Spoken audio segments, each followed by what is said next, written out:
Good morning, sir. Good morning po. May gusto po akong ireklamo. Pero sana po ay pwede po bang takutin nyo lang ito?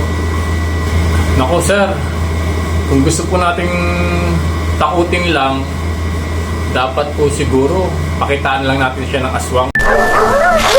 O kaya dalhin lang natin sa sementeryo at para takutin natin.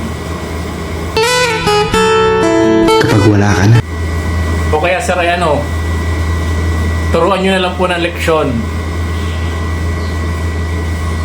Sir, kung tuturuan naman po natin ng leksyon, siguro mas maganda po siguro kung sa school natin dalhin at sigurado matuturuan siya ng tamang leksyon.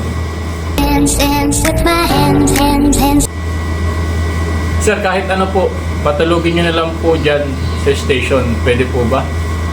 Kung patutulugin naman po natin, siguro mas maganda sa hotel natin dalhin at sigurado mas masarap po ang tulog doon. At naka-aircon pa. Kasalanan bang mahulog sa'yo?